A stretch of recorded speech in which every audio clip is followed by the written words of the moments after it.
చేనుకి పొలానికి తెగులు పడితే అది పత్తి చేనుకి కానీ మిరప చేనుకి కానీ లేకపోతే మాగానికి కానీ తెగులు పడితే ఏం చేస్తారు?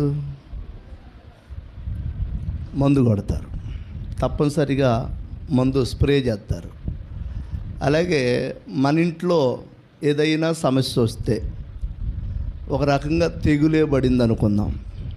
ఆ తెగులు పోవాలి అని అంటే ఇంట్లో కుటుంబంలో పిల్లల మీద, భర్త మీద, భార్య మీద ఏదైనా తెగులు పనిచేస్తూ ఉంటే ఈ తెగులు పోవాలంటే తప్పనిసరిగా మందు కొట్టాలి.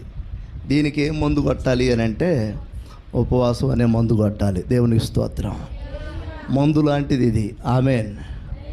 చేనుకి మందు కొడితే తెగులు ఎలా పోయిద్దో అప్పుడప్పుడు ఉపవాసాలు ఉండి ఇలా ప్రార్థన చేయటం వలన కుటుంబాల్లో తెగుళ్ళు పోతాయి.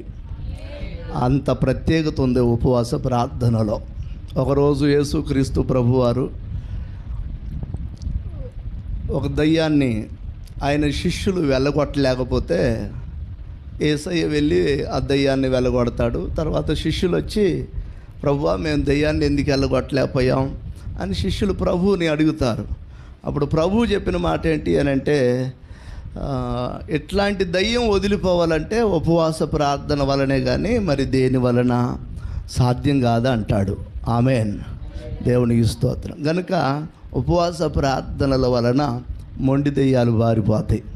కుటుంబాల్లో దీవించబడుకోకుండా, కుటుంబాల్లో క్షేమం కలగకుండా, కుటుంబాల్లో మారు మనసు కలగకుండా, కుటుంబాల్లో మేలు జరగకుండా అడ్డుపడే దురాత్మలు, దయ్యాలు తొలగిపోతాయి అన్నమాట ఉపవాస ప్రార్థన వలన.